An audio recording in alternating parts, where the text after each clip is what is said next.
after my wife was in a car accident. Her memory returned to when she was 20. Back then she was completely love-struck. So deeply in love with me it was in her bones. Even if she had to live on instant noodles with me, she still insisted on marrying me. After she woke up, she looked at me in surprise and asked, "George, are we already married? Are we happy?" Her eyes were filled with the shy affection of a young girl. And she threw herself into my arms. Yet the very next second, I shoved her away. With a cold sneer, I said, "Happy? Oh, extremely happy. Not only did I catch you in bed with another man, you were going at it right in front of me." Chapter 1. Sorry, the number you have dialed cannot be reached. I stood at the entrance of the Civil Affairs Bureau, staring blankly at my phone screen. Just yesterday, my wife Willow, the chairwoman of Snowfall Group in a city, was passionately tangled in bed with her subordinate, Makoto. When I rushed to the hotel, not only did they not stop, they became even more intense. Willow didn't even bother to look at me directly, as if saying one more word to me was a luxury. "Willow, do you have any sense of shame at all? You owe me an explanation," I demanded angrily, but she pushed me away impatiently. "What the hell are you to me? Get lost. What am I? I'm your damn husband," she replied. "Let's get divorced. Be here at 9 tomorrow. Don't be late." After saying that, Willow walked away as if it were nothing. Thinking of it now, I took a hard drag of my cigarette. Yet for the first time in a long while, I felt an unexpected sense of relief. Willow and I had been childhood sweethearts, growing up together without a single secret between us. 10 years ago, right after graduation, she confessed to me and swore she would follow me for the rest of her life, through poverty or wealth. Because of that promise, I gave up my dream of becoming a designer and did everything in my power to start a business alongside her. We came from ordinary families. Every step we took required unimaginable effort. But after she achieved success, she gradually became more arrogant and more promiscuous. Power, wealth, desire. The path between Willow and me grew farther and farther apart. First endless arguments.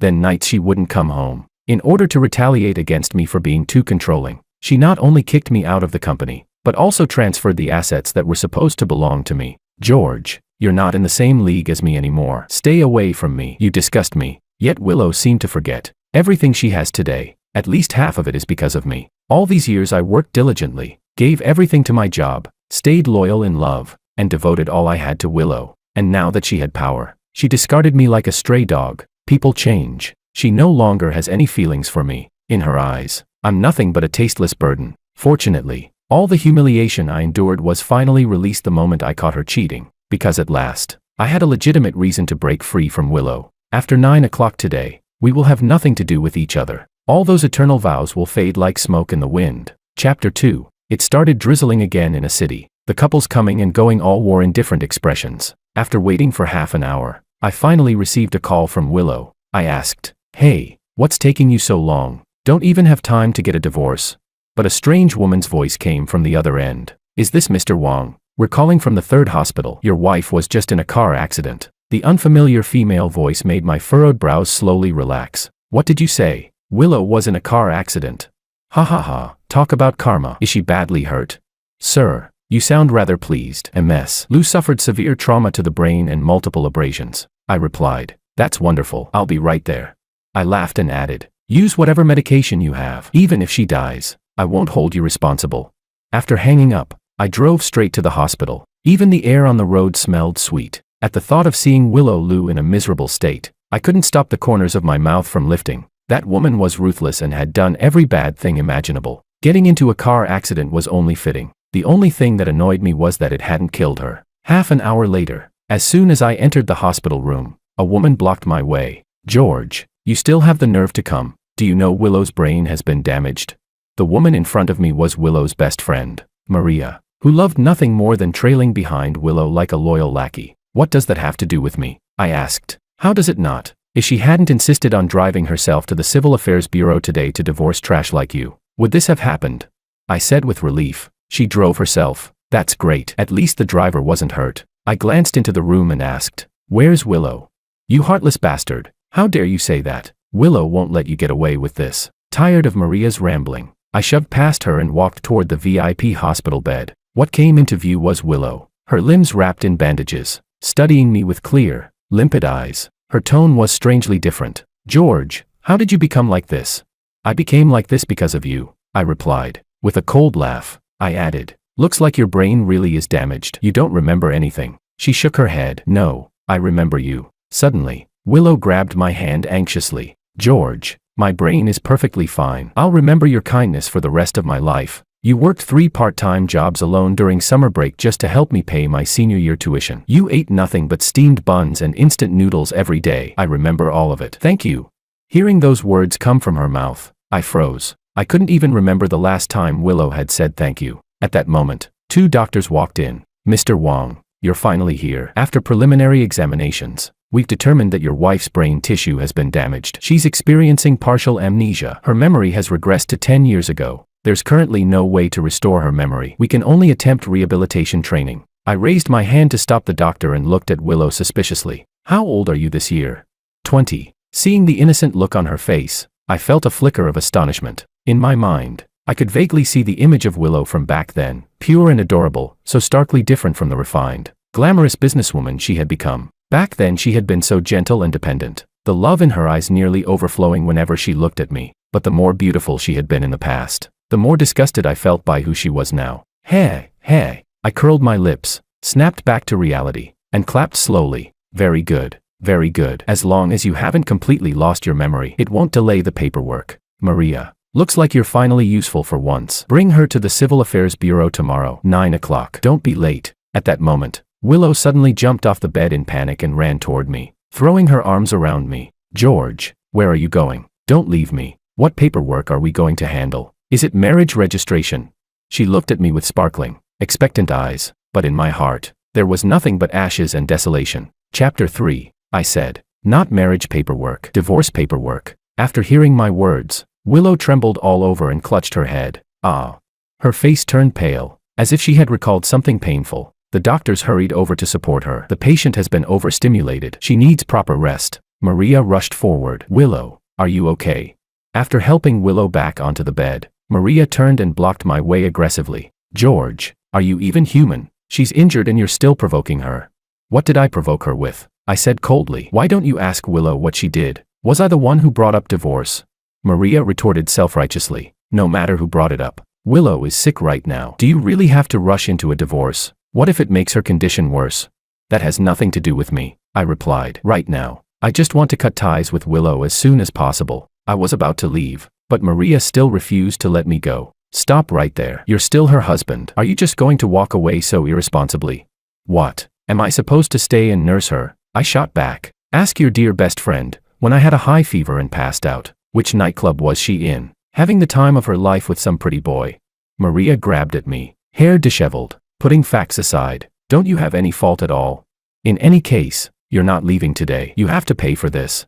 At that moment, Willow, now awake, suddenly spoke up. This is none of your business. Let George go. Maria froze. Willow, you. With reddened eyes, Willow looked at me. If George hates me this much, it must be because I did something wrong. She continued softly. I think I understand what's going on. It seems George and I have been married for 10 years, but I've forgotten everything. We used to be so close. I must have done something wrong to make you angry. George, you're saying you want a divorce just to scare me, right? You want me to correct my mistakes, don't you? Looking at her sincere expression, I almost found it natural. After all, her memory was stuck at 20. She remembered nothing of the future. No one else existed in her world except me. So of course she assumed she must have done something wrong. But if she had always been like this, would we have ended up where we are now? The moment I thought of everything Willow had done, I chose to ignore her. Before anyone could react, I strode quickly out of the hospital room. The drizzle in the city continued, casting a hazy gloom over the sky. I drove back to the 80-square-meter apartment near the 3rd Ring Road and began packing my belongings. We bought this place when the company first turned a profit. Back then, Willow and I were comrades in arms, fighting side by side, in life and in business. George, do you remember? Our dream used to be buying a small villa. Now we've finally done it. Yay.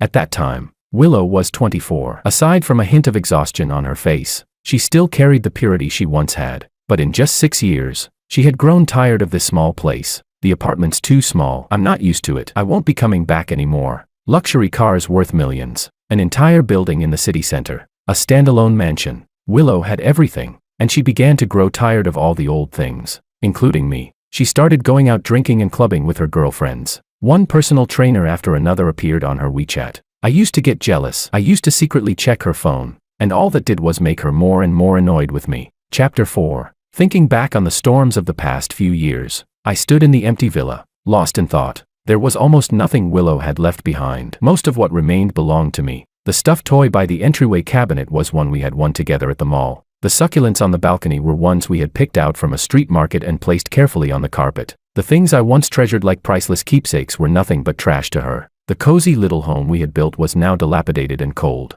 I set aside the objects filled with memories and began packing my personal belongings. 2 years ago, confidential information from Willow's company was leaked, and she became increasingly paranoid by nature. Coupled with her fading feelings for me, she transferred all the assets away, even taking this house. In her words, she could give me money, but everything had to remain under her control for her to feel secure. Yet the very next day, I discovered she had bought a villa in the suburbs for a pretty boy. Back then, I naively convinced myself that Willow's need for control stemmed from love for me, and that the others were just flings. But as she kept playing around, I ended up catching her in bed with another man. Click, click. While I was lost in thought, the front door suddenly opened. A well-dressed young man walked in holding a bouquet of roses, keys in hand. He froze when our eyes met. I recognized him immediately, Makoto, the subordinate who had slept with Willow yesterday. Makoto frowned. "What are you doing here?" His expression gradually relaxed, and he arrogantly reversed the accusation. "Is this somewhere you're supposed to be?" I slowly wiped a glass and replied, "Shouldn't I be asking you that, pretty boy? How many times did you sleep with Willow to get this house?" "Watch your mouth." Makoto snorted coldly. "President Liu and I are truly in love. She has no feelings left for you. She's already divorced you. Don't think you're still the former vice president. Without President Liu, you're nothing." His words made me laugh. "When Willow and I bought this house, you were probably still playing in the mud somewhere. And you've got one thing wrong. Everything Willow has today, I gave it to her. She's the one who can't do without me. Understand? 10 whole years of my dedication meant nothing in everyone's eyes. Because Willow succeeded, I became the one living off her. Because I didn't fight or compete, I became the incompetent coward. Because I loved Willow and trusted Willow, I ended up with nothing. If only I had been more ambitious back then, more cautious, made fewer compromises, Willow would never have reached where she is today." Makoto laughed. "President Liu can't live without you. Are you dreaming?" He looked at me provocatively. "Let me tell you something. President Liu personally gave me the keys. I'm supposed to accompany her on a date here tonight. She divorces you in the morning and dates me in the afternoon. How much longer are you going to pretend you don't understand? If she had even a shred of you in her heart, if you had any real ability, would she have chosen to divorce you?" I spread my hands and sneered. "Believe whatever you want. Whatever happens between you and Willow has nothing to do with me anymore. But chances are, that date tonight isn't happening." "What did you say?" Makoto hadn't even processed my words when another sound of keys turning came from the door. Willow slowly pushed it open. Her clear eyes scanned the room in confusion as she asked, "SOSO, is this going to be my home from now on?" Chapter 5. The moment Willow walked in, Makoto immediately put on a smug expression. "Willow, you're finally here. Your ex-husband was bullying me just now. He even called me a pretty boy." But instead of defending him, Willow responded with a look of confusion. She had clearly completely forgotten the pretty boy she had favored only yesterday. What are you doing in my house?" Makoto froze. "Willow, weren't you the one who asked me to come? When did I ever ask you to come? Leave, now." Willow moved closer to me, wary and frightened, like a startled deer. Makoto pointed at me. "Willow, weren't you and him?" Before he could finish, Willow stepped in front of me protectively. "Can't you understand? Get out, or I'm calling the police." I could see confusion and unwillingness flashing in Makoto's eyes, but he probably didn't dare defy Willow's command. He slowly retreated out the door. "Are you okay, George? Who was that just now?"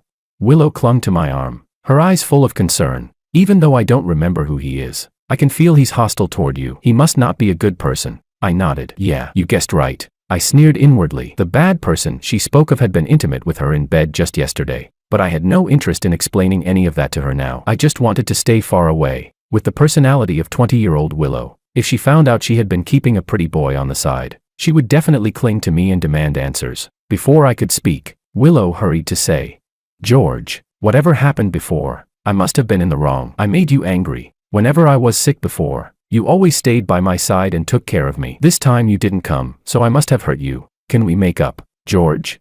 Her pleading tone reminded me of the way she used to apologize and admit her mistakes. People always say women are emotional and need men to comfort them, but women who take the initiative to offer reconciliation and apologize sincerely are rare. Fortunately, I once had a girl like that. At 20, she was in the bloom of youth, elegant, thoughtful, willing to humble herself just to give me emotional comfort. Back then, it really was wonderful. Unfortunately, That girl had long since disappeared. Seeing her stand before me again like this left me momentarily dazed. Those innocent wide eyes, that coquettish plea. Any other men would probably have given in already. But Willow had hurt me too deeply. I had seen the disgust in her eyes before, sharp enough to pierce the heart, again and again grinding my love down to nothing. We'll talk about that later, I said. Seeing her limping slightly, I added, go back to the hospital and focus on recovering first. We'll discuss the next step after. It wasn't that I felt sorry for her. I was just afraid that if her injuries worsened, something unexpected might happen during the divorce and waste my time.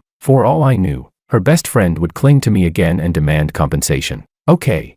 Willow's eyes brightened, as if she had mistaken my words for concern. Even though my tone was cold, she still found warmth in it. George, isn't this our home? Why are you packing? Where are you going?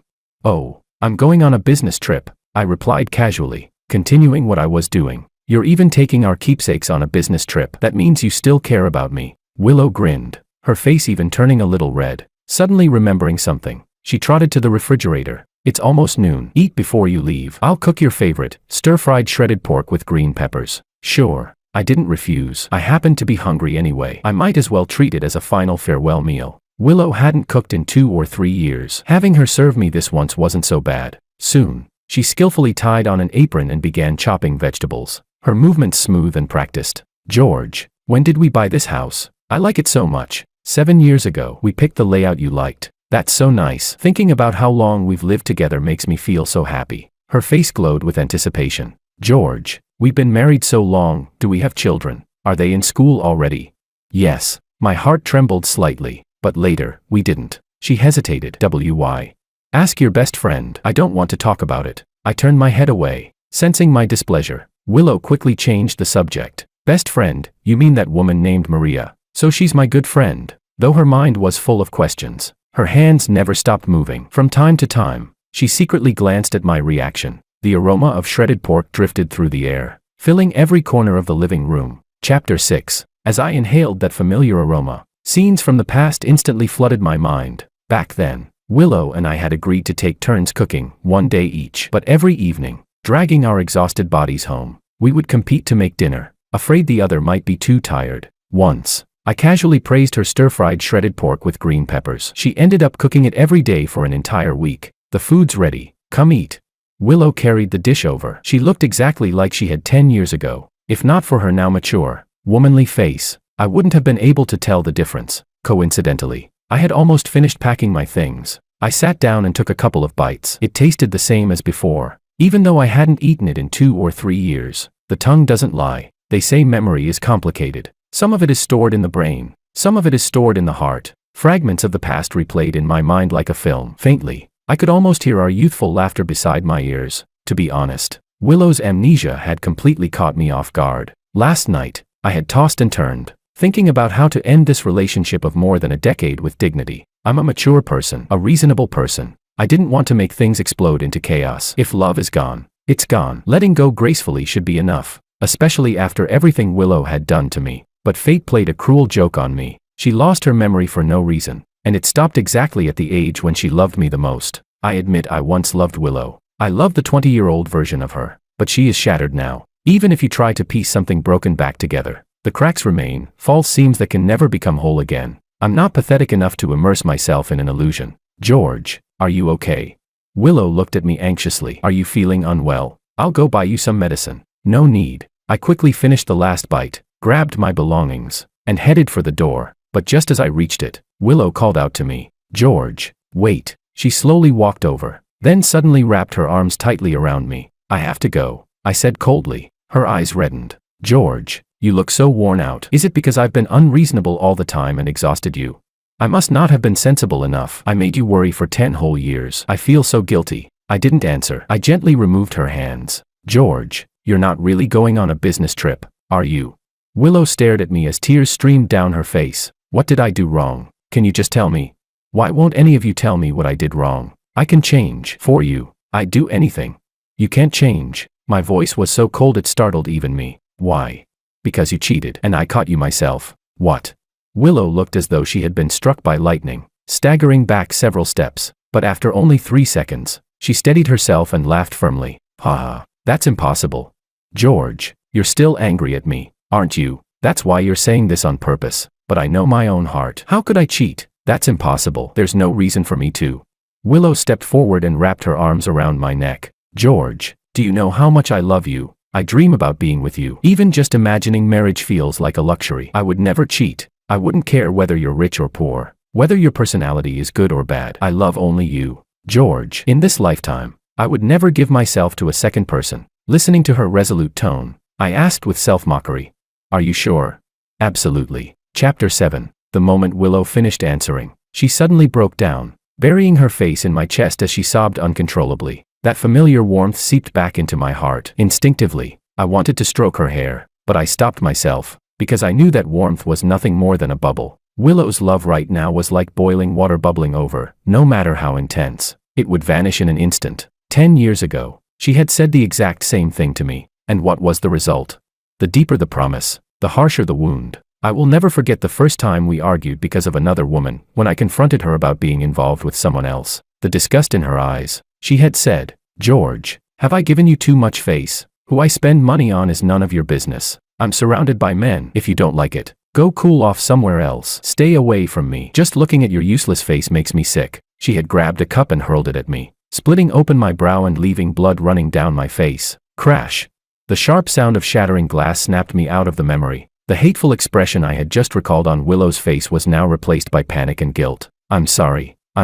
You didn't look well. I was just trying to get you some water. The amnesiac Willow crouched down, picking up shards of glass with her bare hands. Looking at her like that, I suddenly saw a reflection of my former self, humble, pitiful, clinging. Sure enough, in love, the more humble you are, the more you bleed. My hands haven't fully recovered from the car accident, so I couldn't hold the cup steady. It's all my fault. She brushed aside her bangs, so anxious she looked ready to kneel. 10 years of marriage and I still can't do anything right. No wonder you want to divorce me. Sob. George, please don't leave. Don't abandon me. I can give you everything. I crouched down and helped her to her feet. Get up. Her eyes widened. You're not leaving.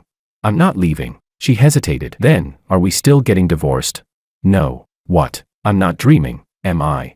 Willow looked overwhelmed with disbelief, but a smile uncontrollably formed on her lips. I forced a smile in response, while inside my mind had already begun calculating. She had just said, even if she had to give me everything, she would. So I changed my mind. After everything this woman had done to me, I couldn't just walk away like that. I had to take back everything I had wasted on her all these years, my energy, my feelings, my money, every last bit, to avoid arousing her suspicion. I even made up a reason. Willow, to be honest, we've argued a lot over the years. I've thought it over, and maybe divorce was too impulsive. How about this? You prepare a gift for me, and I'll completely forgive you. Okay. Willow agreed almost immediately. Wiping away her tears, I thoughtfully escorted her back to the hospital. Seeing my sudden change in attitude, the attending physician and nurses looked puzzled. Willow, where did you go? We've been looking everywhere for you. Maria hurried over anxiously, then froze when she saw me. Willow said, I went to find George. She looked Maria up and down. George said you're my best friend now, but I don't remember you at all. Maria forced a smile. That's okay. I'll tell you everything slowly. Let's get back to bed. I poured your medicine already. Have you eaten? Willow shook her head. No need. From now on, George will take care of me. You should go home and rest. It was obvious Willow didn't trust Maria. She found an excuse to send her away. Chapter 8. After I fed her the medicine, Willow drifted back into a deep sleep, between running around and dealing with everything. Evening arrived before I knew it. Looking at her sleeping face, I couldn't help but feel a flicker of worry. What if she woke up and remembered everything? My entire plan would fall apart. George, Maria gestured for me to step outside. In the hallway, my lungs started itching again. I lit a cigarette and asked, what is it? She narrowed her eyes at me. Why are you suddenly so kind? Actively taking care of Willow. Go on. She pressed. What are you plotting? What kind of question is that? I chuckled. We're not divorced yet. Legally, I'm obligated to take care of her. Got a problem with that? Maria stared at me warily. Stop pretending. When you and Willow were fighting over the company shares before, you weren't exactly innocent. Let me warn you. She continued coldly. I'll be watching you closely. Don't even think about touching Willow's assets. I exhaled a long stream of smoke, feeling a deep weariness settle in. If reclaiming what's rightfully mine counts as scheming, I said flatly, then this world is truly absurd. Don't act like Willow is some saint. In her eyes, you're nothing more than a maid. Shut up, Maria snapped. Don't try to drive a wedge between us. Just remember this, if anything happens to Willow, I won't let you off. With that, She stormed off in her high heels. At the end of the corridor, she brushed past another woman. They exchanged a brief glance before Maria disappeared around the corner. The woman walked toward me, holding a stack of documents and adjusting her glasses. "George, here's the information you asked for." "Thanks," I said with a faint smile, flicking away my cigarette. "Long time no see." Still just as capable, and just as good-looking. The fair-skinned woman in large glasses was Anna, my junior from the law department back in university. We met through a campus club. We had once shared the same dream of becoming designers, but for various reasons, both of us gave it up. A few years ago, I had consulted Anna about company matters. When Willow found out, she warned me not to contact her again. Since then, I hadn't. But after Willow's accident, I told Anna everything. "Well, of course," Anna smiled, dimples appearing on her cheeks. "If George asks for something, I have to get it done properly." She flipped open the file. "Your wife's methods are quite impressive. She arranged for the assets to be transferred again every 8 hours. Even with your authorization, I couldn't track them. But fortunately, in this 8-hour window, there was no movement. I managed to compile a complete breakdown." I nodded, satisfied. "Good. What's the total?" "With my current leverage," she replied, "I can transfer about 70 million yuan into your name in the short term." She tapped the papers. "Besides that, your wife holds 51% of the shares in Snowfall Group. Based on current market value, that's roughly 1.9 billion yuan. I asked, "How fast can this be done?" "At least 1 week." Anna paused thoughtfully. During this 1-week reflection period, she must continuously confirm that the transfer is voluntary and cannot revoke it. "Will there be any issue on her side?"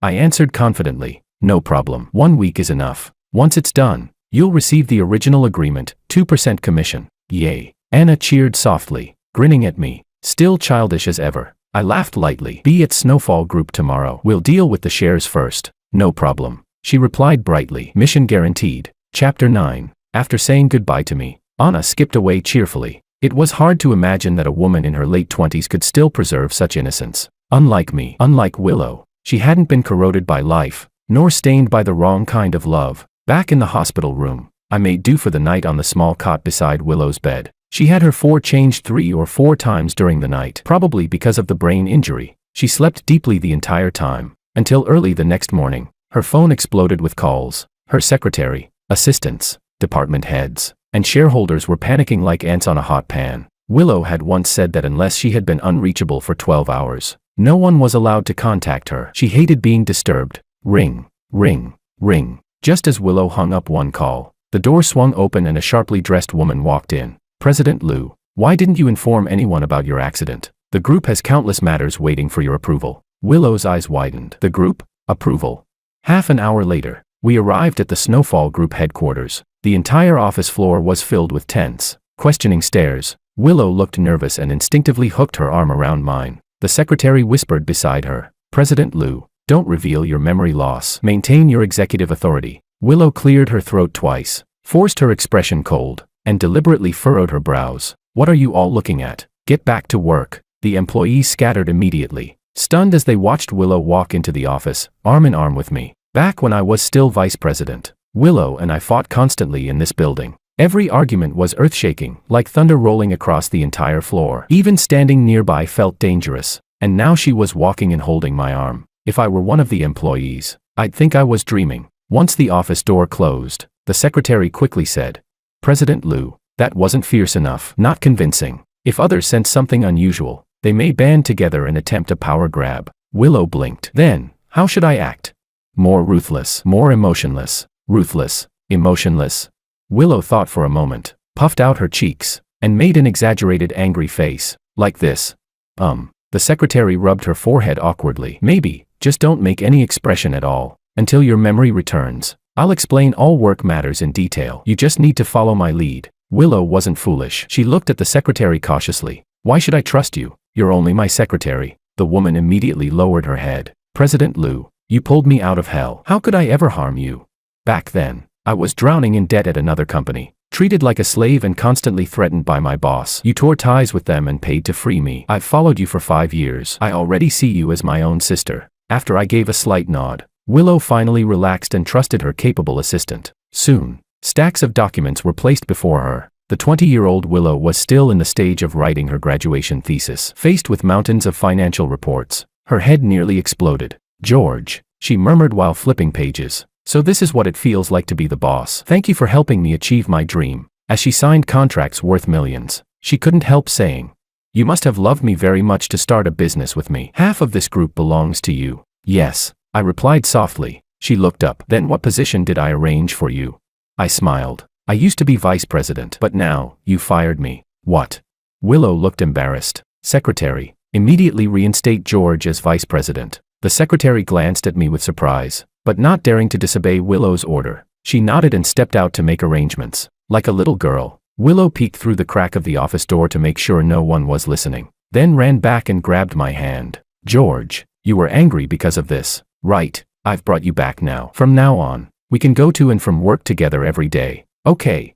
"Of course," I said lightly. That's exactly what I was hoping for. Inside, I was quietly pleased. I had originally planned to maneuver my way back into position step by step. Instead, it had fallen into place effortlessly. Chapter 10. After reclaiming my position as vice president, I once again had the authority to intervene in internal group affairs, especially with Willow standing firmly on my side. Within half an hour of resuming my post, before HR had even issued the official announcement, I was already gathering internal data to prepare for the share transfer. I didn't know when Willow might regain her memory. Time was everything. "What are you doing here?"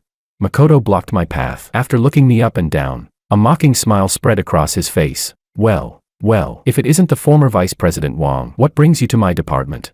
I sneered. "Makoto, I'm here to review shareholder data. You're not qualified to stop me." His expression darkened. "Who the hell do you think you are? In this company, only President Liu has the authority to enter here, not some useless ex she dumped." A few employees inside the office snickered along. "Supervisor, no need to argue with him. Just call President Liu and ask." Makoto let out a dry laugh. "Exactly. You don't even need me to deal with you. An outsider trying to interfere with group equity. President Liu won't go easy on you. She didn't seem in a good mood yesterday. Must have had a rough time." "Huh?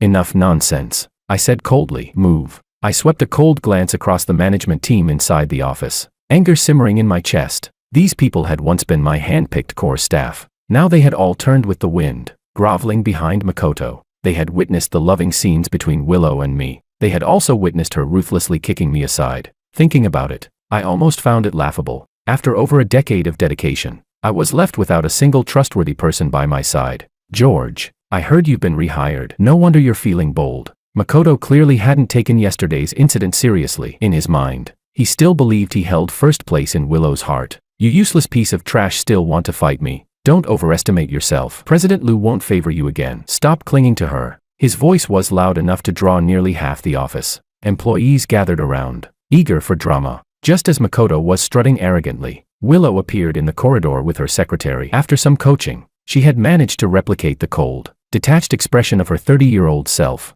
"I have an announcement." She stood straight, voice firm, effective immediately. "George will serve as vice president of the group. His orders are my orders." Silence. Shock rippled across every face. Makoto's complexion turned ashen. That's impossible. "President Liu, didn't you?" Silence. Willow cast him a sharp glance. "Do I need your instructions regarding my own decisions? Pack your things and leave immediately." I pointed toward several managers in the room. "Those few as well. Ungrateful opportunists don't deserve to sit in those positions." Willow nodded coolly.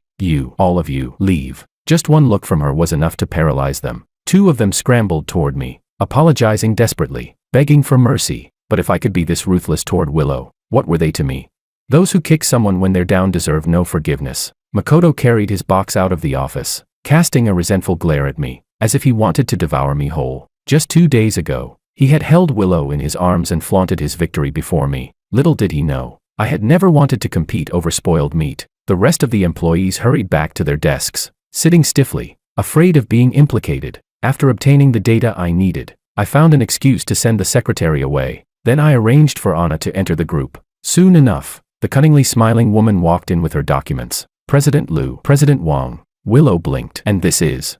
"My lawyer," I replied calmly. "She's here to handle some legal matters within the company. You don't remember everything right now. Just follow my lead." "Okay." Willow nodded obediently and began signing the documents. To prevent any unexpected reversal, Anna recorded the entire process on video, just in case Willow later attempted to retract her consent. To be honest, I was still uneasy. Who knew if Willow might suddenly regain her memory and turn around to sue me instead?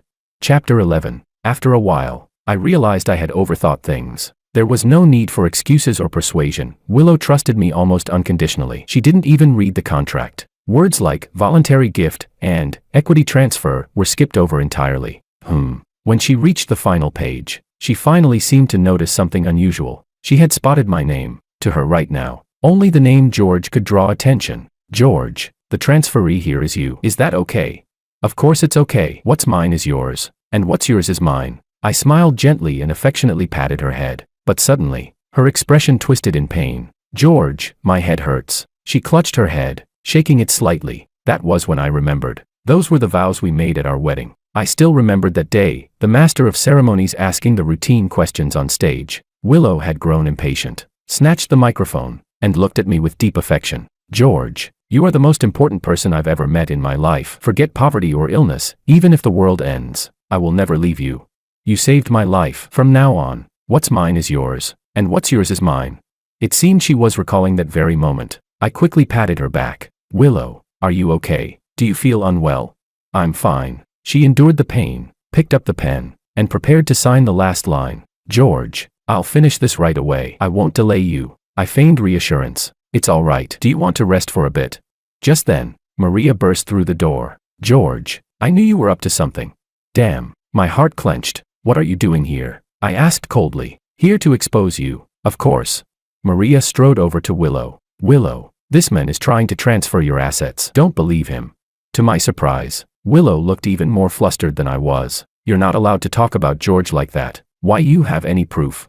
Maria pointed at the contract on the desk. Look at it yourself. It must say something terrible. Willow stood firmly on my side. Stop trying to drive a wedge between George and me. I already felt something was off about you. From the moment I woke up, you kept speaking badly about George. If we argued before, it was probably because you stirred things up in the middle. Do you think I'm stupid? I know exactly how good George has been to me. Maria was furious. I'm doing this for your own good. Do you remember how you used to curse George? Think carefully. If this continues, you'll be swindled until you have nothing left. Willow shot back. George would never deceive me. Leave now, or I'll call security. Seeing Willow so firm, Maria rushed forward and shoved the contract directly in front of her face. I tried to stop her, but it was too late. Look at what this says, Maria shouted. It transfers all of Snowfall Group's shares to George, and nearly 30 million in personal assets, plus 20 million worth of real estate. Idiot. You may have amnesia, but you can still read, can't you? She turned to me and roared. George, what do you have to say for yourself? But in the next second, Willow pushed her away. Don't you dare shout at him. With reddened eyes, Willow said, do you think I don't understand? George fought alongside me for so many years. Everything I have today is because of his effort. What's mine is his. Isn't it only right to give him this much? Chapter 12. Maria steadied herself, stunned. You. Willow's voice turned firm. Do you even know what happened after my family fell apart when I was in college? Creditors waited at the school gate every day. George fought them for me. He was slashed and covered in blood. He almost died. She spoke each word clearly. Do you know how much George took care of me? He was closer to me than my own brother. He never allowed anyone to bully me. He even gave up his dream for me. Now I have everything, and he has nothing. That's not fair. All I want is him. I don't care about the money at all. I stared silently at the contract on the desk. Maria's face had gone pale. What are you staring at? Willow snapped. Leave. If you drive George away, I'll never forgive you. Her voice trembled as if she were about to cry. Afraid I might disappear, she rushed forward and wrapped her arms tightly around me. I froze for a moment, then held her back. But the place where my heart should have warmed remained cold. Maria fled in humiliation. Behind her, Anna subtly flashed me an okay sign and began organizing the documents. It's fine now, I murmured, gently soothing Willow. I just didn't want you mishandling the assets. You don't remember anything right now. If something went wrong, I understand. I understand everything. Willow lifted her face toward me like a child waiting for praise. How could you ever harm me? You're the most important person in my life. You can take all of it if you want. I don't care. Just don't leave me. She searched my eyes. George, you won't leave me, right? I hesitated, and caught sight of Anna behind her, subtly raising 7 fingers. 7 days. The transfer required a 1-week confirmation period. Willow still had value to me. I couldn't afford to tear everything apart now. Of course I won't, I replied without pause. I even feigned hurt surprise. Why would you think that? Have I not given you enough security? No. Willow quickly changed the subject. It's almost noon. Let's go eat. All right. We found a Western restaurant downstairs in the office building. As Willow browsed the menu, she was as cautious as ever. repeatedly checking the prices. Watching her careful expression, my memory drifted back 10 years. Back then, we had just scraped our way into internships. The coins in our pockets barely made a sound when they clinked together. Whenever something worth celebrating happened, passing an interview, receiving our first paycheck, Willow would insist we eat Western food. She would always order a small steak, then claim she had a small appetite and give half to me. Until one day, I caught her staring at an advertisement for steak, practically drooling. My heart nearly shattered. Wasn't 20 beautiful? That was when Willow loved me, and loved me the most. George. After studying the menu for a long time, she leaned closer and whispered, "Why is steak so expensive here? Let's eat somewhere else." I chuckled softly. "President Lou, did you forget? We're rich now. Order whatever you like. And prices have gone up quite a bit in 10 years. Realization dawned on her. "Oh, you're right."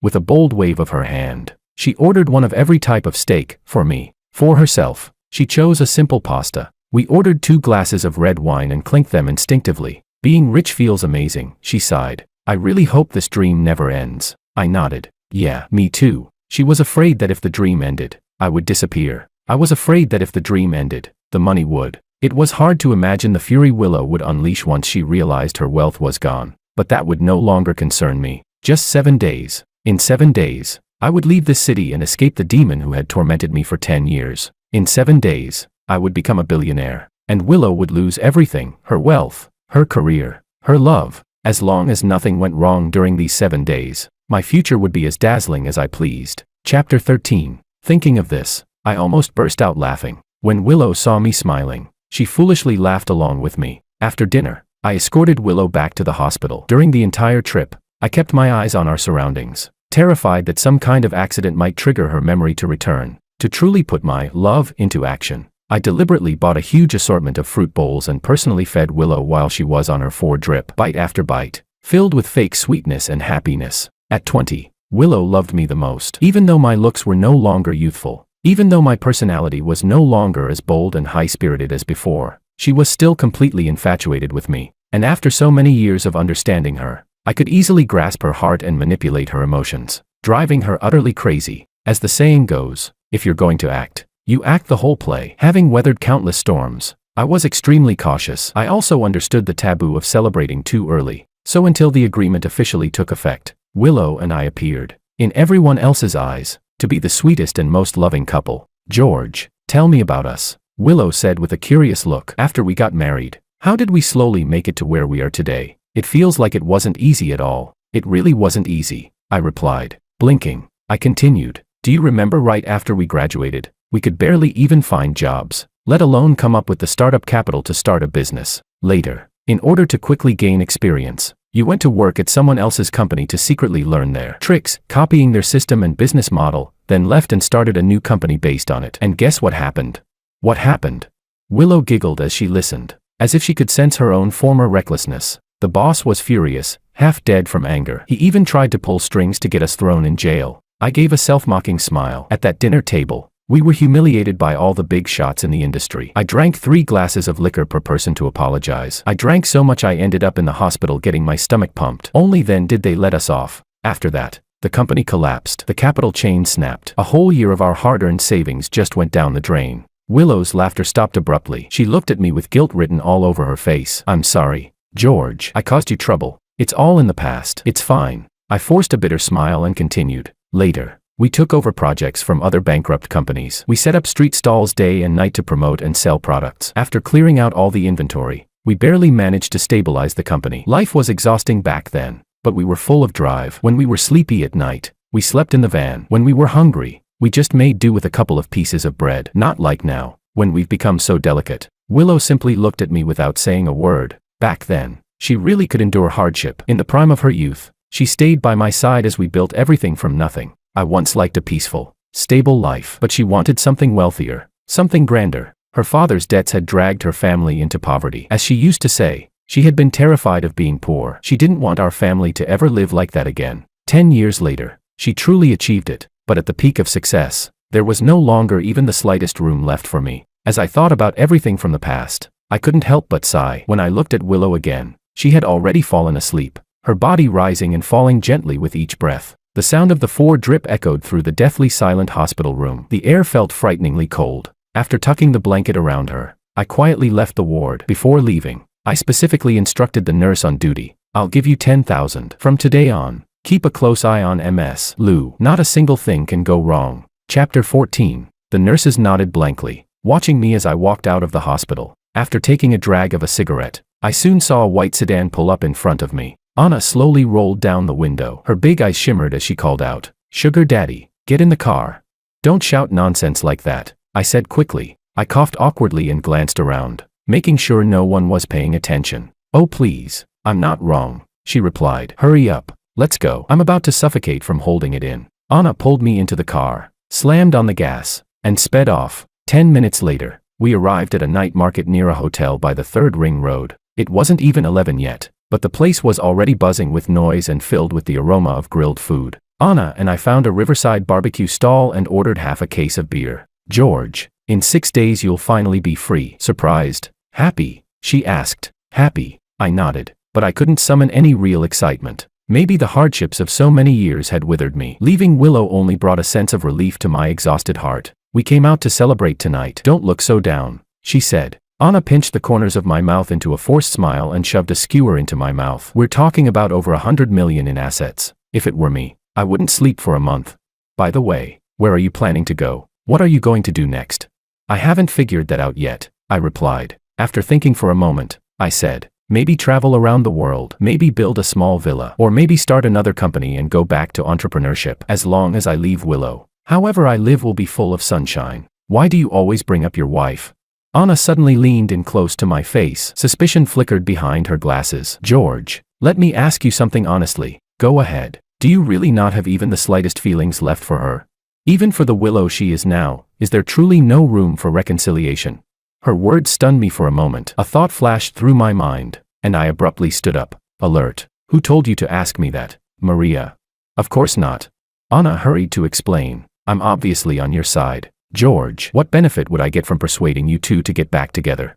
"You're right. Maybe I'm overthinking." I took a deep breath and sat back down. "Anna, we've known each other for so many years. We're closer than siblings. You can't betray me. If I lose you too, then I'll truly have no one left I can trust." My nerves had been stretched tight for so long that even my logic was starting to unravel. For a moment, I had actually suspected that Anna had been sent by Maria to act as a mediator, trying to convince me to let Willow off the hook. She gave a light smile. "Relax. Only an idiot wouldn't cling to someone powerful." Anna stepped behind me, kneading my shoulders and patting my back. "I just wanted to talk. It feels like you're under way too much pressure." I shrugged. There's really nothing left to say between Willow and me. I reached for a cigarette but couldn't find one after fumbling around for a while. So I took a gulp of beer instead to distract myself. "I don't have any feelings for her anymore," I said. "Right now, I'm just putting on a show." Chapter 15. After getting my reply, Anna let out an "oh," and then fell silent. The strange atmosphere lasted a full 2 minutes before I finally took the initiative to speak. "By the way, let me ask you something. Why is it that even after 10 years, you seem completely unchanged? Your mindset is always so positive and upbeat." She pressed her lips together. "What positive and upbeat?"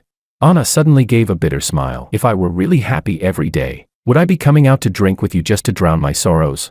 These past 20 years haven't been good. My parents, who work inside the system, forced me into a job I don't even like. Every day I deal with all kinds of lawsuits. My head feels like it's going to explode. Not only is my career unsatisfying, my love life is even worse. I went on blind dates with 3 different boyfriends one after another. Every single one of them just wanted to sleep with me. I didn't even like any of them. I've been controlled by my parents for far too long. Work, love, none of it is what I actually want. Honestly, I kind of envy you, George. Even though things between you and your wife have fallen apart like this, at least you two had a period of genuine happiness." I nodded. "You're right. But the price of that happiness isn't something everyone can afford." I was hurt too deeply. Right now, I can't see even a shred of hope in life. Anna picked up her glass and clinked it against mine. After a moment, she suddenly said, "Hey, George. How about we open a design studio together? I don't want to keep doing this crappy job anyway. Once I get the money, I'll quit. I don't need to make a fortune. I just want to fulfill the dream we once had." Hearing that, I felt a faint warmth rising in my chest. "That's not a bad idea," I said. "I'm in. Then let's celebrate in advance. Cheers." Clink. When I woke up, it was already the next morning. Blinding sunlight streamed through the window, and only then did I realize I was lying on a hotel bed. I turned my head. Anna was smiling at me. Me. What happened last night?" I tried hard to recall. but my head hurt so badly I could barely think. She spoke softly. "You drank way too much last night. I told you to stop, but you kept going. I didn't know where you lived, so I just booked a room." Anna slowly pulled on her stockings, patted the bed, and said, "Relax. It's a twin room. I still have to go to the law firm for work. I'm heading out. There's warm milk on the nightstand. Drink it to sober up." Only then did I let out a breath of relief and collapse back onto the bed. After getting dressed and leaving, I picked up some food on the way and headed to the hospital. At that moment, Willow was anxiously asking the nurse on duty about me. "Didn't he tell you where he went last night? Why can't you help me make a call? I don't know how to use a phone." I cleared my throat. "Willow, I'm back." The moment she saw me, Willow rushed over and asked where I had gone. I brushed her off with a couple of casual excuses, then began another day of taking care of her. Though the days were dull, Willow seemed to enjoy them. She kept telling me how wonderful I was, saying that if I ever got sick in the future, she would take meticulous care of me too.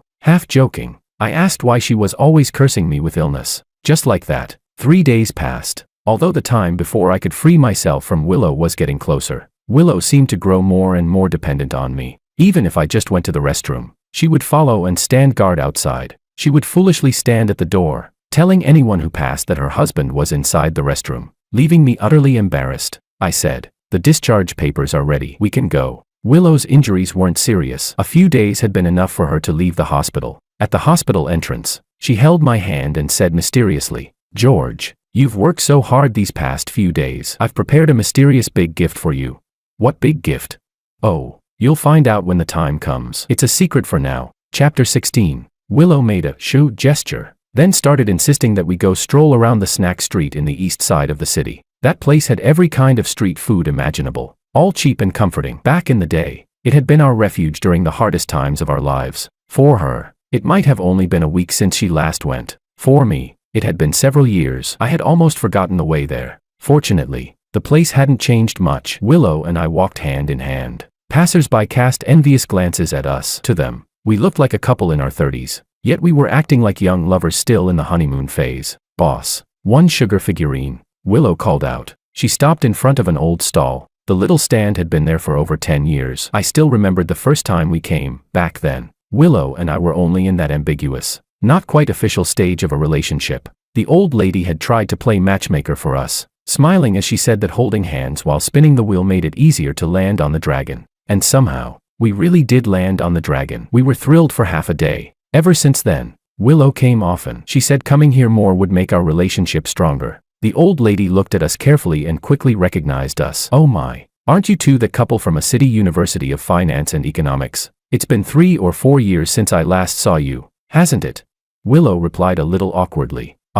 We just suddenly felt like coming today." The old lady sighed. "Time really flies. You must have been married for quite a while now." As she arranged the sugar figurine, she chuckled. "You two have such a good relationship. I've seen so many couples like you over the years. Very few actually make it this far." "Of course," Willow said proudly. "My husband and I have a great relationship. He was even taking care of me in the hospital a few days ago." She looked full of pride, the gold hoops on her ears, worth hundreds of thousands, swaying slightly. I only let out a dry chuckle and said nothing. The old lady glanced at me in confusion. "I truly hope you two grow old together. In today's world, everything is driven by material desire. It's all so complicated. Back in our day, 2 steamed buns and a bag of rice were enough to start a family. Without the other person, life just wouldn't work." "Thank you for your blessing," Willow said. "We definitely will." After paying, Willow reached out her hand to me, and I clasped it. She spun the wheel, but the pointer stopped on the rat of the Chinese zodiac. Willow's expression immediately darkened. The old lady hurried to smooth things over. "Oh, this one means no one but you. It symbolizes that you only have each other in your hearts." Willow's eyes sparkled. "Really? That's wonderful." After taking the sugar figurine, she gave me the first bite like an excited child. I had just taken a bite when the phone in my pocket rang. Seeing that it was the verification call, I immediately pulled Willow aside and handed her the phone. Since Willow didn't know how to use modern smartphones, I always kept it for her. "Willow, they're going to ask you a few questions. Just confirm everything." "Okay." She obediently took the phone. On the other end, the caller said, "MS. Willow, we have verified that you are transferring 70 million in assets into your husband George's name, and that these will not be considered joint marital property. Is this decision made of your own free will?"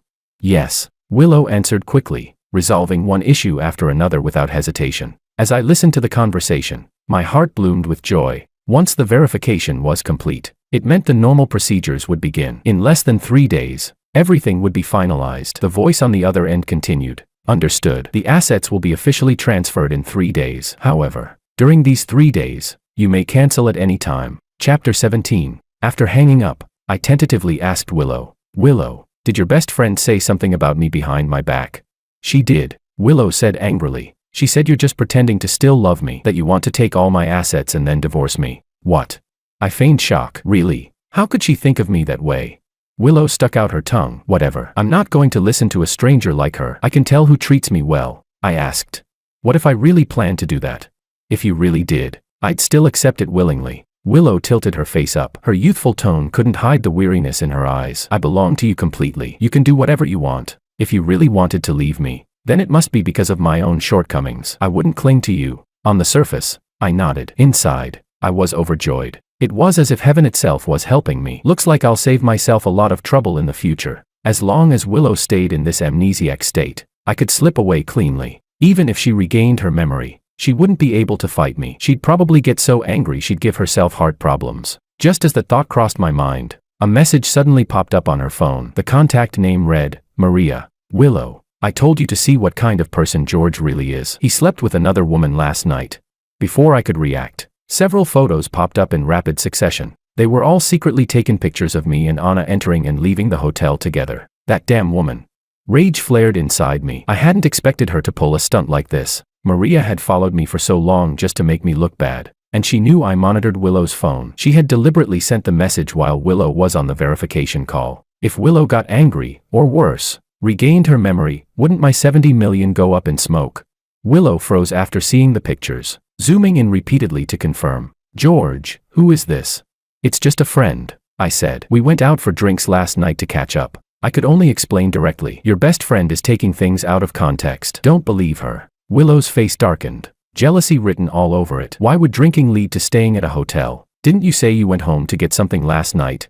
I sighed. I just didn't want you to worry. The hotel was a twin room. I was drinking nearby and got too drunk, so I stayed there. If you don't believe me, we can check the hotel records. Willow took a few steps back. Do you really think that explanation sounds reasonable? And why do you need to chat with other women at all? Her reaction was normal. Back when we were 20. She would get jealous if I so much as talked to a female friend, let alone go out drinking alone and stay at a hotel with one. But right now, I really wanted to explode. I wanted to shout at her, you cheated first. You filed for divorce first. We're essentially already divorced. Even if I drink with another woman, or sleep with one, you have no right to interfere. But I remembered the day at the hospital when I mentioned divorce, and how her head had started hurting badly. I was afraid to bring it up again, afraid it would trigger her memories. For the sake of that 70 million. I swallowed my anger and coaxed her the way I used to when we were madly in love. Willow pushed through the crowd without looking back. I followed closely behind her. Willow, don't be mad. I should have told you in advance. I really just went out for drinks. Nothing happened. What do you want? I'll buy it for you. A bag. Cosmetics. She turned to look at me, her eyes red. George, I don't want any of those. I just want you. If you really fell in love with another woman like they say, I would be heartbroken. Chapter 18. We stood there on the street, staring at each other, neither of us speaking much. It wasn't until I gently wiped away her tears and Willow's mood seemed to improve a little, that Maria suddenly stepped out of the alley. George, how long are you going to keep pretending? Sneaking around with other women behind Willow's back, have you no shame? She walked to Willow's side. Strangely, this time Willow didn't push her away. I said calmly, you've been spying on me for this long. If you've got the guts, release all the photos and let's see whether I was just out drinking. Maria snapped. I don't care what you were doing. You checked into a hotel with another woman, that's an undeniable fact. She pointed at me. You transferred Willow's assets and now you're planning to abandon her. How heartless can you be? Seeing that Willow remained silent, she softened her tone and continued. Willow, I'm the one trying to help you. Don't let this man fool you. Call and cancel the asset transfer right now. It's not too late to regret it. If you wait any longer, even a miracle won't save you. Willow shook her head. I want to hear George say it himself, whether he doesn't love me anymore. Seeing the situation turning urgent, I could only speak against my conscience. I love you. Of course I love you, Willow. If I didn't, why would I have married you? Why would I have lived with you for 10 years? I love you, and you love me. Do we need outsiders meddling in our relationship? While Willow hesitated in thought, Maria pressed on. You're wrong, Willow. You stopped loving George a long time ago. You ignored him for years. He doesn't have feelings for you anymore either. Right now he just wants to trick you out of your money and get rid of you completely. When that happens, you'll have nothing left. Willow stared at me and murmured, I don't believe I would stop loving George, and I don't believe he would stop loving me. You don't believe it? Fine. Seeing persuasion fail, Maria brought out her final trump card. When Makoto stepped out from behind, I finally realized how thoroughly she had prepared. She said, This is Makoto. Do you remember him? He's your junior from the same major, also from a city university of finance and economics. You've been in love with him for a long time. After Maria's introduction, Makoto immediately stepped forward, fawning. Willow, I just found out you lost your memory. No wonder you don't recognize me. We've been dating for 8 months already. Look at my face. Does it ring any bells? Under the double shock from both of them, Willow clearly couldn't handle it. She clutched her head, her expression twisted in pain. Realizing things were spiraling out of control, I rushed forward. Get out of the way. Aren't you afraid something will happen if you keep provoking her like this? Makoto blocked me. Stop pretending to care. You probably wish President Liu would just die, don't you? He ground his teeth. You're just jealous because I stole your wife. You took advantage of her amnesia to take everything from her, planning to dump her afterward. George, your heart is pitch black. Hearing that, the anger I'd been suppressing finally exploded. To hell with appearances, I kicked him to the ground. I roared. My heart is black. What the hell have I done that's black? I stayed by Willow's side for 10 whole years and ended up with nothing. Who's the heartless one here? Don't think I don't know what you two are plotting. You, Maria, you consulted a lawyer about asset transfers before, didn't you? My connections run deep. You can't hide something that's small from me. You just want to snatch Willow's money from me. And now you're standing here pretending to be some righteous hero. Chapter 19. I pointed at Makoto again. And you got so used to being a kept pretty boy that you forgot who you are. You're worse than a stray dog. And you think you can take my place. If Willow didn't have money, would you have slept with her? Even if I were dead for 800 years, it still wouldn't be your turn to spend a single cent of hers. Because every penny Willow has includes half that belongs to me. Got it?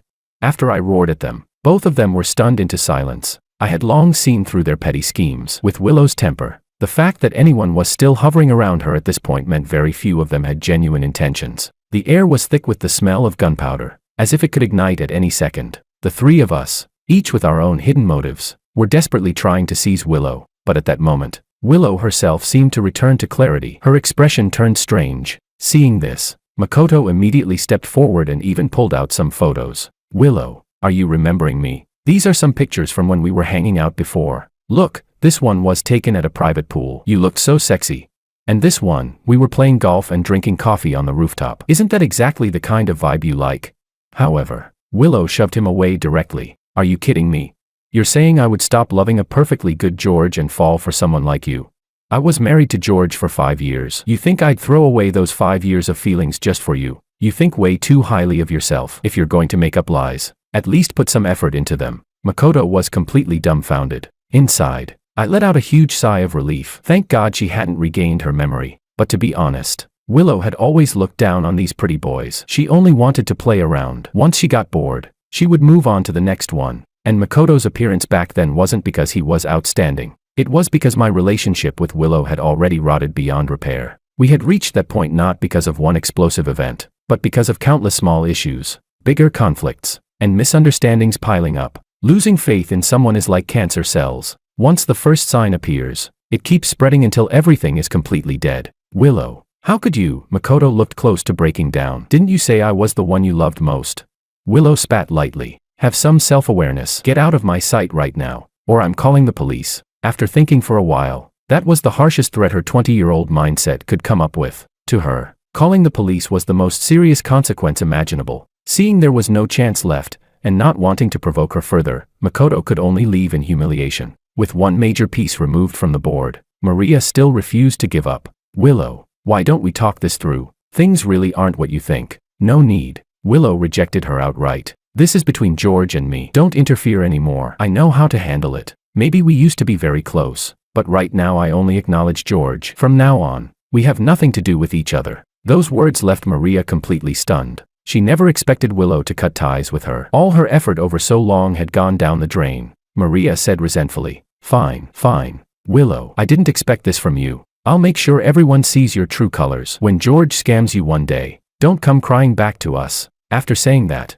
she turned and left without looking back. Chapter 20. Sure enough, in less than half a day, The entire group knew that Willow had lost her memory. Everything descended into chaos. Before I even arrived at the headquarters, I had already received countless notifications from the secretary. The shareholders had begun a new round of internal power struggles, each hiding their own schemes. Several departments were nearly reshuffled overnight. Willow's former core team was purged clean at astonishing speed. Even I was surprised. The secretary said anxiously, "President Liu, this is serious. All the shareholders want to seize your shares. We can barely hold them off." I waved my hand. "It's fine, as long as I'm here. They won't be able to turn the sky upside down. Call for an emergency shareholders meeting immediately." I was unusually calm. The 10 years of hardship I had endured were finally proving useful. Once the meeting began, everyone voiced their opinions, but the only thing they unanimously agreed on was that Willow should step down. In their eyes, she was no longer capable of serving as chairwoman. Several older shareholders even started arguing across the table, the tension so sharp it felt like blades were drawn. Willow sat there, too frightened to move,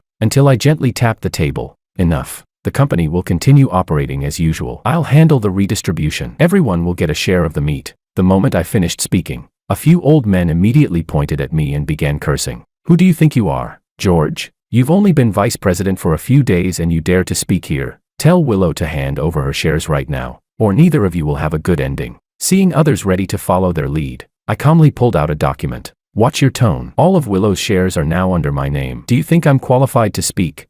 The entire table fell silent. Even the secretary looked stunned, because they all knew that in just 3 days, I had used my position as vice president to lock down every key management channel. I had long anticipated that Maria would stir up trouble today. Her goal was obvious, to use shareholder chaos as cover to clean out Willow's team and replace them with her own people. I kept the secretary in the dark for a reason. I was afraid she would defend Willow's interests and rally the shareholders against me ahead of time. Now, 80% of the entire group was under my control. I cleared my throat. "Does anyone still want to vote against me?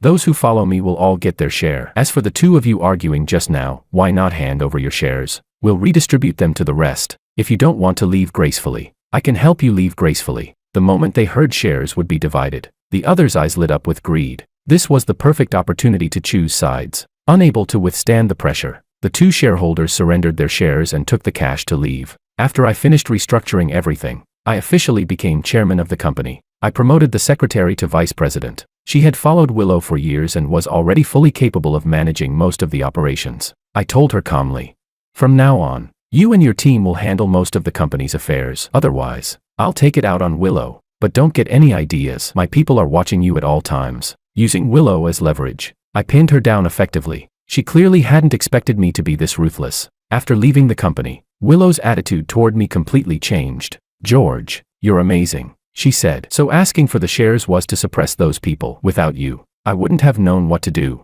She believed I was doing everything for her. She thought she understood my good intentions. She believed every word I said. "Why would I ever lie to you? Silly girl," I chuckled. "Those two just wanted to steal your assets. I'm the only one who's sincere toward you, and I never cheated." She nodded. I believe you now." Chapter 21. To completely calm Willow's emotions, I slowly leaned closer and, catching her off guard, kissed her lightly, though I had to overcome a huge psychological barrier. For the sake of ensuring everything went smoothly, I was willing to go all in. Feeling the warmth on her forehead, Willow's face flushed instantly red. Beneath her delicate makeup, she looked exactly like a shy young girl. "Why you? What are you doing? There are so many people around." Her voice was so soft she could barely hear herself. Embarrassment written all over her as if she wanted to disappear into the ground. I replied confidently, "We've been married for 10 years. What's wrong with me giving you a kiss?" "Willow, as long as I'm here, you don't have to worry. I'll stay by your side." With such a firm assurance, Willow finally relaxed. That night, we lay beside the rooftop swimming pool in the city center. Gazing at the scattered stars above, Willow suddenly asked, "George, I've heard bits and pieces about us from other people. In these 10 years, did I argue with you a lot, or do something that hurt you?" I scratched my head. "Well, yes, there were things." "Why are you asking?" she said. "I want to know what I did wrong, so I can fix it in the future. I really don't want to fight with you." Willow spoke sincerely. "Even though I've lost my memory and didn't consciously do those things, I'm willing to apologize for you, and I'm willing to change. I don't want George to end up hating me. I don't want to become that version of myself 10 years later." I nodded. "Where do you want to start?" She thought for a moment. "The first big fight, the serious kind." "All right." I stared at the starry sky and said slowly, "If we're talking about the first serious fight, It was about a year after we got married. You secretly took on a part-time job outside and got harassed by a client. At the time, I couldn't understand why you were still trying to earn extra money when you already had a stable job. You said you wanted to raise startup capital as quickly as possible. She asked softly, "What happened after that?" "I beat up the client," I said. "Ended up paying a lot in compensation. And because of that, you ignored me for 3 days." Willow froze for a moment, then murmured, "Would I really become that obsessed with money? But I was willing to struggle with you." I shrugged. "That wasn't being obsessed with money. You just wanted us to have better living conditions. It wasn't your fault." She nodded slowly. "Okay, then what about the second time?" "The second time was in our 3rd year of marriage. We disagreed on the company's direction. Around that time, you had gained some recognition, and several big bosses started approaching you for partnerships." I spoke in a low voice. "I wanted the company to grow independently. You wanted to use their influence to expand quickly, but I could tell those men had ulterior motives. So things got unpleasant at a business dinner. And then," she asked, "because of that, 3 projects fell through. You said I was holding you back. You left home for 2 days. I searched everywhere for you during those 2 days." I continued. "At that time, we were living in an 80 square meter apartment. It was tiring, but things were slowly getting better. We worked on business together. We went grocery shopping after work. We picked out fresh watermelons together. I still remember you saw some trick online about how to test a watermelon, patting it with both hands to hear the sound. In the end, we didn't pick a good watermelon. We smashed it instead and had to buy a broken one." Chapter 22. Hearing that, Willow couldn't help but laugh. "Was I really that silly? That sounds totally made up. Ha ha ha. That's exactly what I thought at the time too." I smiled. "Maybe we were both too focused on work. We started caring less and less about everyday life." Willow nodded. "But it actually sounds nice. That's the kind of life I'd want." "What happened after that?" "After that," I paused. "The next big fight was when your company had just gone public." As I continued thinking, the smile slowly faded from my face. "Your parents, who hadn't contacted you for years, suddenly came back, and they brought along some diamond bachelor, rich, powerful, and wanted you to marry him. They were afraid you'd refuse. So they came to see me privately. They belittled me in every possible way, said I was just a poor loser who wasn't worthy of their daughter, told me to look in the mirror and know my place. They pressured me to divorce you." "What happened then?" she asked quietly. "You walked in when I was arguing back at them. You didn't ask what happened. You just scolded me, and that was the end of it. You didn't explain it to me." Willow frowned. I spread my hands. What was there to explain? Some things can't be fixed with explanations. Besides, I was afraid that if I told you, you might really start thinking I wasn't good enough for you. Willow looked incredulous. "How could that be? Between my parents and you, I would have stood on your side. I would never listen to them." I murmured. "The you right now wouldn't. The you 5 years later."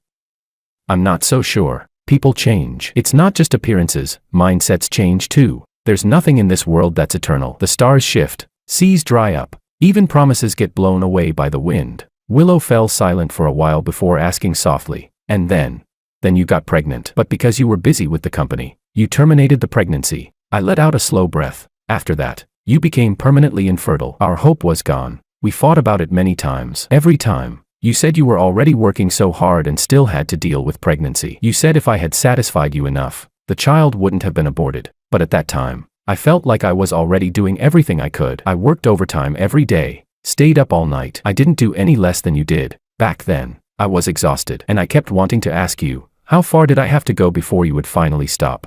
I hesitated. "There was also another important reason why you terminated the pregnancy. It might not have been just because you were busy with the company." After saying so much, I still couldn't bring myself to finish that sentence. That was the first time I suspected Willow of cheating. But before I could find any proof, the child was already gone. The truth vanished along with that life, becoming a topic I could never touch again. Willow seemed to realize something. A flicker of subtle fear passed through her eyes. The wind on the rooftop was strong. With just a gentle brush, her long hair was swept into the air. I could already tell she didn't have the courage to keep asking. The reason I dared to tell her all this was because after days of testing, I had seen through her current state. The 20-year-old Willow, upon hearing these things, would only feel guilt toward me, and that would make it easier for me to leave smoothly. Perhaps there was another reason. Before I walked away, I wanted an answer, for both of us. Looking back on the past 10 years of bitterness and struggle, I had always been the aggrieved one. No matter how hard I tried, I was still the one criticized. I wanted to switch roles just once.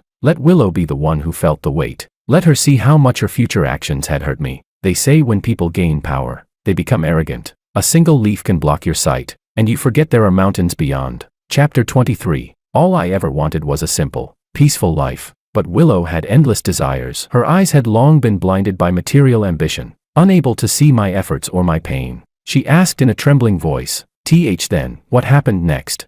After a long silence, Willow spoke again. I could tell she had gathered the courage to face it. I said, after that, it was 2 years ago. I organized my thoughts before continuing. That was when I found ambiguous messages between you and someone else on your phone. I also had to face the fact that you often didn't come home at night. When I argued with you at home, you froze all my bank cards. When I argued with you at the company, you stripped me of all my positions. You once told me to my face that whatever you did had nothing to do with me, and that I should get as far away from you as possible. And not only that, you smashed the gift you had given me when you confessed your love. I paused. That gift was my favorite. It had taken Willow half a month to put that model together. A Ferris wheel model. When I was little, I loved Ferris wheels, but I never had the money to ride one. So whenever we passed by one together, I would stand there watching for a long time. Willow had remembered that. That day she laughed and said, haha, I know your dream is to become an architectural designer, so I'm giving you this model. It's really detailed. I hope that after being with me, you can still happily pursue your own hobbies. That's the real you. But during that fight, she shattered the very thing I treasured most. From that moment on, the bond one had with Willow broke as well. I really did something that awful. I'm sorry. Maybe I finally understand why you wanted to divorce me. Willow began crying again. It was hard to tell whether it was guilt or fear. At 20, she had been delicate, a little crybaby. But seeing that expression on the face of a 30-year-old woman felt strangely out of place. Looking at her now, all I felt was indifference, anger, and impatience. I said, why don't you ask what happened after that? Out of habit, I lit a cigarette. After that came countless arguments. Eventually, we stopped even arguing. I wouldn't see you for half a month at a time. The last fight was 6 days ago when I caught you cheating in bed. My voice turned cold. That man named Makoto was on top of you. When I kicked the door open, neither of you even treated me like I mattered. I will never forget that scene. Makoto flaunting himself in front of me and you pointing at my face, telling me to get lost. Ugh. As she listened, Willow suddenly began gagging. Maybe imagining herself sleeping with another man made her nauseous. Wave after wave of discomfort hit her. Her voice shook. Was I really that shameless? Willow looked completely shattered. At the same time, she looked at me anxiously. George, I'm not that 30-year-old Willow anymore. I'm the 20-year-old Willow. Can you give me one more chance? I know now what I should do. I'll never let you feel wronged again. Sure, I said with a faint, teasing smile. I have a great mentality. I don't hold grudges over the past. I just hope you treat me better from now on. Heal my wounded heart. That's enough. Willow clung to those words like a lifeline. Don't worry, George. I'll make it up to you. You shouldn't have suffered so much. It hurts me to think about it. She hugged me tightly and broke into sobs. I remained expressionless, my heart unmoved. To be honest, I felt a trace of pity for Willow, because in her, I saw the person I used to be, desperate, humble, clinging. When Willow climbed higher and higher, needing me less and less, I still wanted nothing more than to live a good life with her. So I humbled myself. I begged. I prayed that the Willow I once knew would come back. Now she had come back, but I no longer needed her, and I would turn the tables, toy with her feelings, and crush them beneath my feet. Chapter 24. I had to admit, playing the guilt card was incredibly effective. Over the next 2 days, Willow behaved unusually obedient, always there whenever I called. I found it all perfectly natural. Before I left, letting her serve me one more time, what was wrong with that? When I said I wanted to go hiking, Willow bought me proper climbing gear. When I said I wanted to visit a foot spa, she booked the best one in the city. Every morning, I woke up to hot meals already prepared. I was thoroughly satisfied. George, are my skills okay?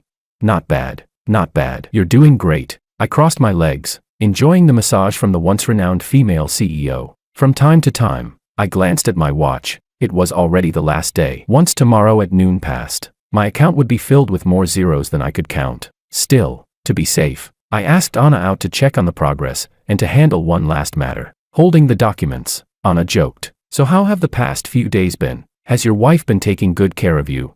I stroked my chin. Don't call her my wife anymore. I'm divorcing her the day after tomorrow. Right now it's just playing along. Oh my. Bullying a woman with amnesia. I really am heartless. Huh?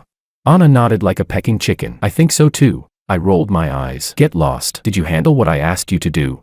I lightly tapped her head. She immediately yelped in exaggeration. It's done. It's done. Adjusting her glasses, she said, I've booked your flight for the day after tomorrow. The asset transfer is still being followed up. Everything is progressing normally. It should arrive by noon tomorrow. Good. Then there's just one last thing. As I spoke, The smile faded from my face. I suddenly grabbed Anna by the wrists and pressed her against the car seat. Hey, George, what are you doing? Pinned beneath me. Anna's face flushed visibly red. Tell me the truth, I said coldly. What did Maria give you? If I find a bug on you, or any other evidence, I won't spare you just because we're old friends. She pouted. What are you talking about? Why would I help her? After we went drinking last time, Maria was following behind. If you weren't deliberately setting me up, why did you take me to a hotel, creating the illusion that I cheated? Under normal circumstances, a man and a woman would book 2 separate rooms. Don't tell me there was only 1 room left. I'm not that stupid. After my barrage of questions, Anna looked completely stunned, almost dizzy. Why you? Is there some misunderstanding here? George, I really didn't know she was following you. She looked aggrieved. As for the hotel, when she hesitated and couldn't explain, I decided to search her directly. Her breathing quickened. Don't touch me. Anna was too weak to break free. Unfortunately, after searching her thoroughly, the only thing I found in her bag was a phone. Password, I said. If you don't tell me, I won't be gentle. 2580. Her eyes began to dart nervously, as if she were hiding something. I immediately opened her chat history, looking for proof that she had colluded with Maria, but what I saw on the screen left me completely stunned. Chapter 25. She had pinned my contact to the top of her chat list, and she had talked to her best friend about me, again and again. I've actually been watching him quietly all these years. I didn't expect that after so long. He still loves Willow. Sometimes I feel unwilling to accept it. I don't think I'm worse than Willow, but they were childhood sweethearts. I'm just a passing extra in his life. Willow has gone too far. Even I can't stand it anymore. I really feel sorry for him. Yay. He asked me out for drinks today. He even said we might open a design studio together in the future. I'm so happy I can't even describe it. We're about to leave together soon. I've waited 10 whole years for this moment. Since college, I've secretly watched him from afar, but he always treated me like a sister, my love. I only ever wanted to give it to him. He's been hurt so deeply by Willow. I hope I can be the one to help him walk out of the shadows. Xiao, you have to cheer me on. When he and I finally end up together, you have to be my bridesmaid. Ha ha ha. Reading line after line, my mind went completely blank. Anna's soft voice sounded beside me. George, you saw it, didn't you? I've liked you for 10 years. She bit her lip. That night after we drank, I actually wanted to, but in the end I gave up. That's why I booked a twin room. I was afraid it was just my one-sided wish. Even if you left Willow, it didn't necessarily mean you would choose me. But it's okay, I've thought it through. Even if you only see me as a sister, I'm willing to stay by your side. So please don't keep doubting me. It really hurts. I suddenly realized I might have wronged her. I quickly stood up. I'm sorry, Anna. I didn't know. I didn't hurt you anywhere, did I? You're the only person I have left. I want to trust you enough to turn my back to you. I've been betrayed too many times. Anna looked at me seriously. It's okay, I understand. But since you already know now, I still want to gather the courage to ask you something. I've held this in for 10 years. George, would you be willing to date me? The sky over a city was still heavy with clouds, faint signs of rain gathering. Today was the final day of the asset transfer. I sent Willow a message, telling her I was busy at the company and wouldn't be going home for lunch. At this point, I didn't want to see her at all. I certainly didn't want to bring up divorce face to face and risk her clinging desperately. But Willow insisted on meeting. She said, North City Amusement Park. You have to come. I'll be waiting for you here. After thinking for a long time, I decided to go. Leaving without a word didn't feel right. There should be a proper ending. I was also afraid that if I didn't go, Willow might do something extreme once the divorce papers came. An hour later, I arrived at the place I hadn't visited in 10 whole years. The amusement rides that once filled my childhood dreams now stirred almost no emotion. Mom, I want to ride that.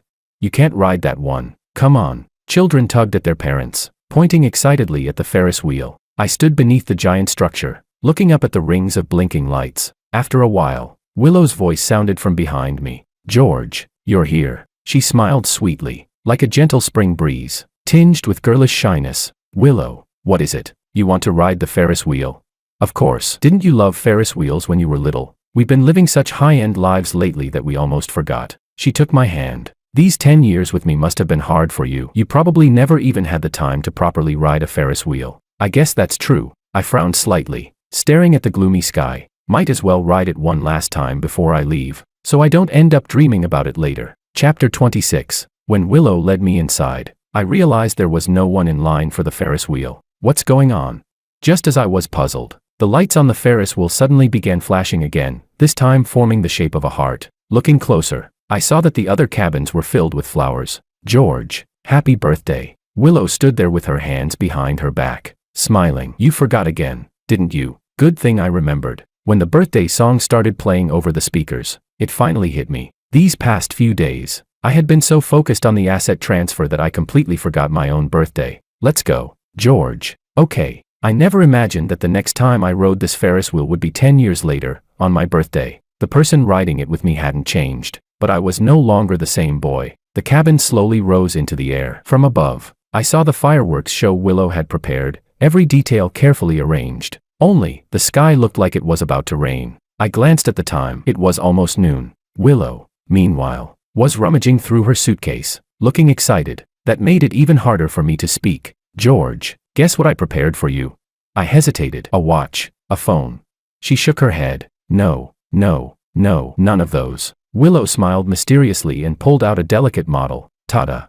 Your favorite Ferris wheel model. I learned from a well-known designer and assembled it piece by piece. It took me so long. I wanted to surprise you. So I stayed up every night secretly working on it. It's my little token of love. I looked at the dark circles under her eyes, then at the Ferris wheel model in her hands. An indescribable emotion surged inside me. 2 birthdays, 2 confessions. Willow had chosen the same gift both times. It felt as though a thread that had stretched across 10 years had been tied back together, piercing through different versions of us across time. For a fleeting second, I almost felt like I had returned to that innocent summer 10 years ago, back beneath that same Ferris wheel. George. I'm willing to love you again. Willow blushed, her hands trembling slightly. Will you be my boyfriend? I've let you down for so long. I want to start over. I want to fix everything I did wrong. If you agree, then take it. The moment she finished speaking, a sharp pain shot through my head. My ears began ringing. When I regained my senses, light rain had already begun to fall outside the glass. Patter, patter. The fireworks had faded. Dark clouds had taken their place. At that moment, my phone vibrated softly. The 70 million had officially arrived. Everything should come to an end now. Chapter 27. The weather's really terrible today. I let out a quiet sigh. A trace of disappointment flickered through Willow's eyes. Yeah, it really is. Willow, it's about time the dream ends, I murmured. When the Ferris wheel stops, I'm leaving. Is there anything else you want to say to me? There's a lot. The light was dim. I couldn't see clearly whether there were tears in her eyes. I only knew her voice was low and hoarse. George, actually, I've known all along. I'm not stupid. I just didn't want to accept it. I thought that if I loved you one more time, maybe you would give me another chance. Willow lowered her head, her face pale. When you said if I prepared a gift, you'd forgive me, I was so happy. I even dreamed about our future at night. When you said you wouldn't lie to me, I forced myself to believe it. I thought that if I gave you everything, I could keep your heart. Why did it turn out like this? Why? I reached into my pocket for a cigarette, only to realize I had forgotten it again. Willow, this isn't really about you. I don't want to hurt you like this. I love the 20-year-old you, but I can't accept what the 30-year-old you did. My heart has already withered. No amount of watering will make it grow again. I'm sorry. Let's part on good terms. Tomorrow at 9. Civil Affairs Bureau. Don't be late. As soon as I finished speaking, the Ferris wheel reached the bottom. The door opened. Without caring whether I had an umbrella, I stepped straight out into the rain. Why? Why did she have to give me a Ferris wheel model? The exact same one. It dragged up so many beautiful memories. Memories that would never come back. George, don't go. Willow finally chased after me, like a helpless stray kitten. George, what am I supposed to do if you leave? I really love you. What did I do wrong? What do I have to do for you to forgive me? I forced down the storm inside my chest and kept walking deeper into the rain, as if the heavy drops could wash away the pain inside me. She had known from the very beginning. When she cooked, when she signed the contract, when she saw the photos, when I quietly left late at night, she didn't dare face reality. So she chose to be deceived willingly, just like victims of scams who continue believing. Because their minds activate a defense mechanism, they have to cling to that fragile illusion. As long as they stay asleep, the dream lasts longer. But once they wake up, there's nothing left. What Willow didn't understand was, staying asleep also has a price. Before, I was the one who paid it. Now, it was her turn. Her footsteps splashed closer. She grabbed my arm tightly. George, didn't you say we'd be together forever? How can you break your promise? Let go, I said coldly. Stop clinging to me. Let's give each other some dignity. I don't want dignity. I just want you. Sob. She cried uncontrollably. Give me one more chance. Please. George, I'll do anything. Hearing her scream my name like that, my nose burned with restrained tears. Being this cruel to her, was it any different from being this cruel to the version of myself 10 years ago? It wasn't that I didn't want to go back. It was that I truly couldn't. 20-year-old Willow. This is the last time I'll ever say I'm sorry to you. Chapter 28. My voice trembled slightly. Whether you recover your memory or not, it doesn't matter anymore. This is the punishment you deserve. From now on, learn to be sensible, learn to behave, treat yourself and the people around you well. Otherwise, you'll only face more consequences. Do you understand? I understand. I understand. Willow collapsed onto the wet ground, sobbing in the rain. Through her tears, she kept repeating, "In the future, I have to be sensible, have to behave, otherwise I'll be punished, otherwise I'll be abandoned. In the future, I have to be sensible." Her voice grew smaller and smaller, until it was completely swallowed by the sound of the rain. The next morning, after counting every asset and confirming everything was correct, I headed to the Civil Affairs Bureau. On the way, the doctor from the hospital suddenly called. "Hello, is this Mr. Wang? What is it? Your wife was admitted to the hospital last night. She developed a high fever after being caught in the rain. She's only just regained consciousness." The doctor sounded concerned. "She looks to be in very poor condition. Could you come and take care of her?" I asked. "Is she awake?" "Yes." "Then tell her to come to the Civil Affairs Bureau for the divorce. Whoever arrives later is the loser." There was confusion in the doctor's voice. "Mr. Wang, why are you two getting divorced when everything seemed fine?" "Ma'am, your 4 isn't finished yet. You can't leave the hospital." When I arrived at the bureau, Willow was already standing at the entrance. She was still wearing her hospital gown. Her face was pale as paper. The corner of her lips twitched slightly. "Loser. Say it a few more times. After today, you won't get the chance." I gave a short laugh. From that single word, I knew she had recovered her memory. Maybe the shock from yesterday triggered it, or maybe the fever did. The 20-year-old Willow was gone, as if she had only existed to soften our goodbye, a dream woven to make the ending less brutal. But it didn't matter anymore. The money was in my account. My goal had been achieved. Willow pressed her lips together. "You played this ruthlessly." "I have nothing to say." Her eyes lowered. "Do we have to divorce?" "Why?" I asked. "I don't know. I just don't want to." She looked into the distance. "My memory is fully back, including everything from these past 7 days. When I had that fever last night, I thought about a lot of things. I owe you an apology." "George, stop." I cut her off immediately. "I can't accept such a grand apology. Take it back. We're even now. You don't owe me. I don't owe you. Let's stop torturing each other." I stepped toward the entrance, but Willow grabbed my arm again. This time, her expression carried something different, a trace of pleading. "Don't go." "Okay, George. I have nothing left now. The money, the company, you can take it all. I don't care. I just want to live out the rest of my days peacefully. I've finally understood. When I was young, I was too restless. Only now do I realize how precious the person in front of me was. I've already learned my lesson. Can you forgive me?" For a brief second, the Willow in front of me overlapped with the 20-year-old Willow in my memory. It made me hesitate, but I twisted my arm free. "No." "Why?" "Because," I said quietly. "There's a phrase, what's done cannot be undone." At that moment, Anna walked over from across the street and cut in.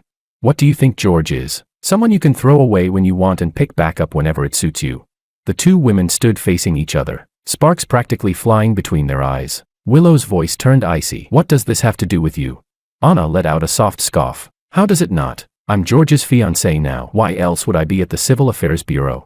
She slipped her arm through mine and said smugly, "Honestly, I should thank you. If you hadn't failed to cherish him, I wouldn't have gotten such a great bargain." Willow bit her lip. You what?" Anna rolled her eyes. "Take out your documents already. Don't waste George's time." When we walked out of the Civil Affairs Bureau, I felt an unprecedented sense of relief. After days of heavy gloom, the sky over a city had finally cleared into brilliant blue. Willow stood in a corner, dazed and hollow, still unable to accept the outcome, and I, with my arm around Anna, stepped forward, into a brand new sky.